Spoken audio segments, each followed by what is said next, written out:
जय श्री राधे जी, आपका स्वागत है हमारे चैनल रंग ग्रुप पे। आज इस फॉर्म को एनालाइज करेंगे, इनफैक्ट बोथ फॉर्म को एनालाइज करेंगे और जानेंगे कि आखिर इसमें क्या है, ऐसी क्या चीज़ें हैं जो कि इस हथेली को बेहतर या बहुत ही ज़्यादा बुरा बनाती है। शुरुआत करेंगे मणिबंध की रेखाओं से। राइट हैंड रिप्रेजेंट है, लेफ्ट फॉर्म से हम जानेंगे डेस्टिनी को, फिर चलेंगे राइट हैंड में एंड वहाँ से करंट सिचुएशन को जानेंगे। जब आप यहाँ इन परिस्थितियों को देखेंगे तो पाएंगे कि प्रथम रेखा पूर्ण रूप से अधूरी अवस्था में ही यहाँ पर स्थित है, उससे ज़्यादा ही अपनी यात्रा पूरी नहीं कर पाई है। द्वितीय रेखा ने प्रथम का भी स्थान संभाला है और बेहतर गति से आगे की तरफ बढ़ती चली गई है। इसके अलावा जो तृतीय रेखा की स्थिति है वो भी काफ़ी स्पेस लेते हुए नीचे की तरफ बढ़ के चली है और मध्य के क्षेत्र में बहुत ही ज़्यादा महीन रेखाओं के साथ संयोग करते हुए एक जंजीराकार अवस्था यहाँ पे विद्यमान है। ये सारी परिस्थितियाँ यहाँ पर रेखाओं का जो बल है उसे कमजोर करने के लिए पर्याप्त है और एक अत्यधिक सामान्य जीवन को दर्शाने का यहाँ पे कार्य करती है, जिससे आप काफी निम्न वर्गीय स्थिति भाप सकते हैं और जीवन में हर एक परिस्थितियां उसी अनुरूप जातक के लिए यहाँ पे रहने का कार्य करेगी आजीवन।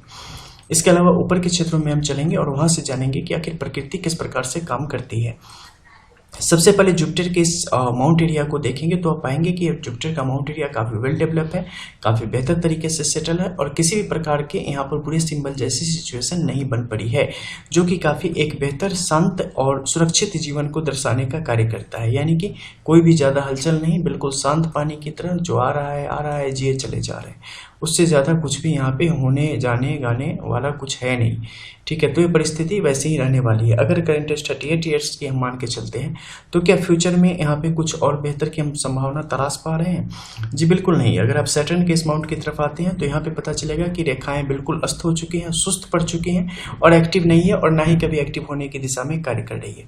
जब आप right hand and left palm की जो भी कंडीशन है उस पर अगर आप नजर डालेंगे तो आप पाएंगे कि सारी रेखाएं पूर्णतः काली पड़ गई है और इनका प्रभाव बिल्कुल जाता रहा है। यानी कि इनमें कहीं भी कोई तेज की स्थिति नहीं बची है। जैसे होता है ना कि किसी चीज का 100% यूज कर लो तो उसके बाद राख बच जाता है, तो वैसे ही राख की स्थिति यहाँ पे बन पड़ी है और इस शुरुआत से ही है। अगर परिस्थितियों पर आप ज्यादा बेहतर गौर करेंगे तो स्पष्ट तौर पे ये चीजें आपको यहाँ पे समझ आ जाएंगी और ये चीजें व्यक्ति के जीवन को इसी तरीके से सामान्य गति से चलाते रहने वाली है, जिसमें कुछ भी सरप्राइजिंग जैसा, कुछ भी बड़ा जैसा, कुछ भी अजीब जैसी चीजें यहाँ पे नहीं होने वाली है।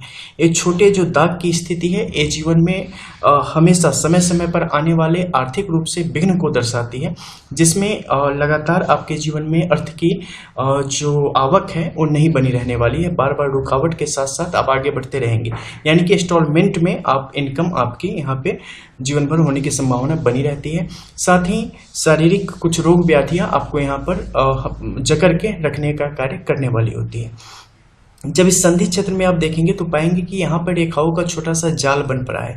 देखो, जब भी संधि के क्षेत्र में यानी कि नो मैंस लैंड, जब दो प्लैनेट्स के मध्य का जो क्षेत्र होता है वहां पे क्रॉस के जैसी स्थिति बनी या सीधी करी रेखाएं बनी तो ये आपको देखना पड़ता है कि उसका झुकाव किस तरफ है। जैसे इस पाम में अगर आप देखेंगे तो पाएंगे कि इसका पूर्ण झुकाव सैटर्न के इस माउंट तक ही सीमित है और सैटर्न के इस माउंट तक में सीमित रहने के कारण क्या होगा कि व्यक्ति में कुछ ऐसी चीजों के प्रति एक जिज्ञासा जागृत होगी जो कि उसे लोक जैसी चीजों के प्रति रुचि उसमें जागृत करेगी और उसकी तरफ धकेलने का कार्य करेगी, जिसमें व्यक्ति कभी पूर्ण रूप से अपने घर का त्याग करके और एक वानप्रस्थ आश्रम से बाहर जाके और सन्यासी के रूप में वो कार्य करने की सोचने लगेगा वहाँ पे, और एक ऐसी स्थिति हो जाएगी जिस समय व्यक्ति पूर्ण रूप से संसारिक जीवन से अलविदा होके और गुमनामी की जिंदगी की तरफ बढ़ता चला जाए। इसके अलावा आप सन के इस माउंट को देखेंगे तो यहाँ पर छोटी छोटी मुद्रिका की स्थिति बनी पड़ी है। ठीक है, ये परिस्थितियाँ जातक के जीवन में जो सामाजिक रूप से इनकी स्वीकार्यता है या घर गृहस्थी में जो इनकी संलग्नता है उसे एक बेहतर आयाम देने का कार्य कर रही है। तो इससे क्या होगा कि जब तक सांसारिक जीवन में है, जब तक इन कार्यों की तरफ लगे रहेंगे, स्थिति सामान्य रहेगी, कोई ज़्यादा कोई कुछ कहने वाला होगा नहीं। हालांकि अपमान की स्थिति चूंकि ऑलरेडी एज बीत चुकी है, जब 24, 5 और 6, 24 to 27 की जो एज थी उस समय जातक ने अपने जीवन के जो सबसे बुरे दौर होंगे उन चीज़ों को देखा होगा। हालांकि उससे कुछ आगे बेहतर के योग बने नहीं है। इसके अलावा बुध की स्थिति की बात करें तो ये आपकी बिल्कुल सामान्य है, यहाँ से ना कुछ मिल रहा है ना जा रहा है। ठीक है, तो ये बस वैसे ही बैठे पड़े हैं। सही पूछो तो आज तक कभी इंजन स्टार्ट ही नहीं हुआ, बस मशीन आके रखा हुआ है। दूसरे बात करेंगे आपके इस मंगल के क्षेत्र की, तो मंगल का यह क्षेत्र बिल्कुल सामान्य अवस्था से आगे की तरफ बढ़ रहा है, कोई इशू है नहीं। रक्त संबंधी विकार जीवन भर सताने का कार्य करेंगे। इसके अलावा स्किन संबंधित डिजीज भी यहाँ पे काफ़ी ज़्यादा स्पष्ट तौर पे चलती चली आ रही है, ठीक है। मस्तिष्क रेखा की बात करेंगे तो इनकी हालत बिल्कुल ख़राब है, कुछ यहाँ से फ़ायदा नहीं है। जैसा डिब्बा बंद होके आया है वैसे ही डिब्बा बंद होके वापस जाएगा।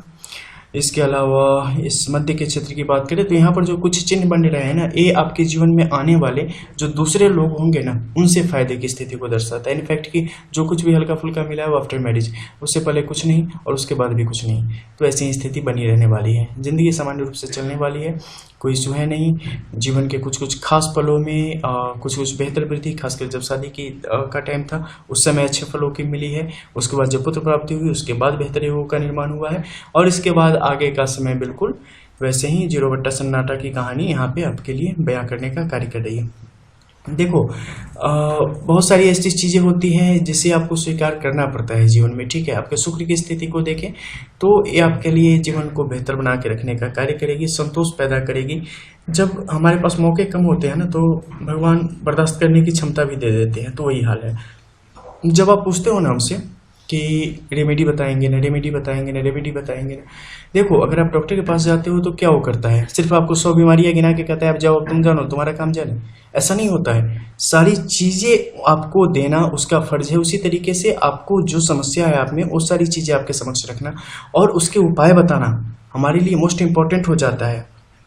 दुर्भाग्य जब भी आपके साथ आता है ना, तो हमारा सीधा यही कहना होता है कि हम हर उस पेड़ पर, यानी कि आपकी जो रेखाएं हैं, जो बुरे चिन्ह हैं, हर उस रेखा पर, हर उस पेड़ पर वार करेंगे जिसकी जड़ें आपके दुर्भाग्य तक जाती हो, और हर उस अंकुर को पानी देंगे जो उस दुर्भाग्य को मिटाने का मादा रखती हो।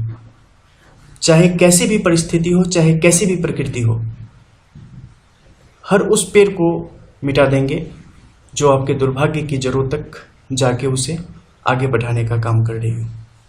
तो कभी भी ये मन में ना रखें कि चीज़ें कैसे बदलेंगी, क्या उसका कोई उपाय होगा। जितना भी होगा ना, 0.1% भी करंट होगी ना, तो बिजली उतना पैदा कर ही देंगे, बल्ब जला ही देंगे भैया।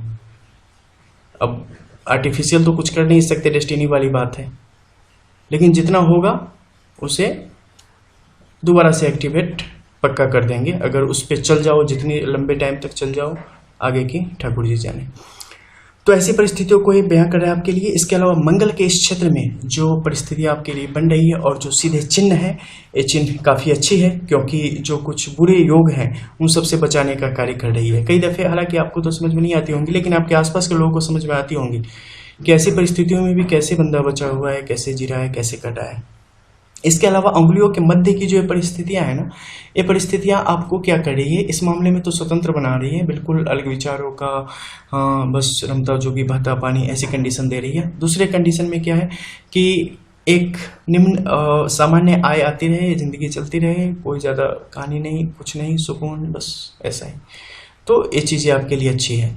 और जब आपके कोई संबंधी आप लोगों की हथेलियों को हमारे पास भेजते हैं तो सोचते हैं कि नहीं इसमें कुछ ऐसे इंजेक्शन ठोक दो कि कुछ फरफरा के उठे, लेकिन नहीं हो सकता ना, सब में कहीं ना कहीं जान थोड़ी होनी चाहिए ना। चलो अब दाहिनी हथेली में आते हैं एंड वहाँ से जानते हैं। दाहिनी हथेली में अगर बात करें तो यहाँ की परिस्थितियाँ जातक के पक्ष में थोड़ी सी बन रही है। जातक को अगर कोई बेहतर सेटअप करके दिया जाए तो जातक उसे चला लेने का कार्य करेगा, खुद से कोई भी दिमाग नहीं लगाएगा, खुद से चीज़ों को बहुत आगे बढ़ाने में थोड़ी भी दिलचस्पी नहीं है। तो कोई बैठा बिठाया कोई ऐसा सा काम दे दो, आराम से चलता रहेगा जीवन, ठीक है। कुछ एक्स्ट्रा अगर सोच भी रहे हो तो घाटे में चले जाओगे, कुछ होना नहीं है यहाँ पे, ठीक है। इसके अलावा दूसरे क्षेत्र की बात करें तो यहाँ पर शनि की जो स्थिति बन पड़ी है वो बिल्कुल अभी भी सामान्य है, लेकिन आने वाले वर्षों में स्वास्थ्य संबंधी काफ़ी तगड़े विकार देने का यहाँ पे कार्य कर रही है, इसलिए सावधानी यहाँ पे अब अत्यंत तीव्र गति से शुरू कर देनी चाहिए, ठीक है, अन्यथा परेशानियाँ बढ़ने लगेंगी। इसके अलावा शनि प्रधान भी यहाँ पे होता चला जा रहा है, हालांकि प्रधान होने से कुछ फायदा नहीं हुआ है, सारे नुकसान की स्थिति ही यहाँ पे बन पड़ी है। सती रेखाओं का जो प्रभाव शनि की तरफ जा रहा है ना, सूर्य की ऊर्जा का भी ह्रास कर रहा है, ठीक है, इसलिए कभी किसी की नज़रों में नहीं आ पाना, प्रभावहीन बने रहना, चमक बिल्कुल नहीं आना, ऐसी चीज़ें जीवन भर साथ चलने का काम करेगी। तो प्रतिभा अपने अंदर होगी भी ना, तो उसे कोई पहचानेगा नहीं, कोई भाव नहीं देगा, कोई कुछ नहीं करेगा। अब बस नेगेटिव है तो मैं पॉजिटिव कहाँ से बोलूँ, बहुत सारे लोगों के मन में आ रहा होगा, इसलिए बोल देता हूँ बीच बीच में। एंड दूसरी बात करें बुध के इस क्षेत्र की, तो यहाँ पर फिर से निष्क्रिय भरे पड़े हैं। रेखाओं का भार आप स्पष्ट तौर पे देख सकते हैं कि किस प्रकार से कालीमा होके चली है, राख बिल्कुल बन चली है, इसमें कहीं कुछ है नहीं, सब कोयला होके यहाँ पे बैठी पड़ी है, ठीक है। मंगल के इस क्षेत्र में होने से व्यक्ति के लिए वैवाहिक जीवन में दो विवाह के यहाँ पे चूंकि और अवयव हैं, लेकिन सिर्फ इसी को दृष्टिगोचर करके मैं बता देता हूँ कि दो संबंध निश्चित हैं, ठीक है। विवाह की स्थितियाँ भी वहाँ पे वही बता रही है, हृदय रेखा की भी वही बता रही है, तो होनी ही होनी है 43, 44। हालांकि वो जीवन का सबसे बड़ा नुकसान साबित करने वाली है, ठीक है, और सबसे बड़ी गलती होगी जो जातक खुद से करेंगे। हालांकि क्या होगा प्रथम पत्नी का, क्या उसकी मृत्यु हो जाएगी? ऐसा कुछ नहीं, तलाक होंगे, अलगाव होगा, ठीक है। इसके अलावा शुक्र के इस क्षेत्र की बात करें तो यहाँ की परिस्थितियाँ बिल्कुल उसी तरीके से है। फिलहाल घर गृह संबंधी और भूखंड संबंधित कुछ लॉसेज यहाँ पे स्पष्ट तौर पे दिख रहे हैं, तो उससे बचने की आवश्यकता है। मत्स्य चिन्ह भी आधा बनते बनते ही रह गया, पूरा नहीं बन पाया, जिसका भी कुछ बेहतर फल मिल सकता था वो भी यहाँ पे नहीं मिल पाया। त्रिभुज की स्थिति भी कोई काम नहीं कर पा रही है, क्योंकि इससे ऊपर की ठंडक जो है वो जल के राख हो चुकी है। मध्य के क्षेत्र की अगर बात करें तो यहाँ पर कुछ अच्छे से सिंबल हैं भी, जो कि वर्ग के रूप में यहाँ पर स्थापित होने का कार्य कर रहे हैं, लेकिन ये भी आर्थिक तौर पे चीज़ों को समृद्ध बना सकने की स्थिति में नहीं है, क्योंकि इन्हें बल ही कहीं से नहीं मिल रहा है। पूरी हस्तरेखा प्रभावहीन है, और इससे अगर परसेंटेज दिया जाए तो 2 से 3% दे सकते हैं 100% में, जबकि ऑन एवरेज मैं किसी की भी पाम देखता हूँ तो कम से कम 40% से ऊपर की उसमें वैल्यू होती है, करंट होती है। लेकिन जब 2 और 3% हो तो भगवान ही मालिक है, ठीक है। तो ऐसी परिस्थितियाँ बन रही है मध्य के क्षेत्र में, जो यहाँ पर दिलाकृति बन रही है, पता नहीं ये किससे लगाने वाली है। चलो छोड़ो, कुछ रेमेडी है जो कि थ्रू व्हाट्सएप आपको भी बताई जाएंगी।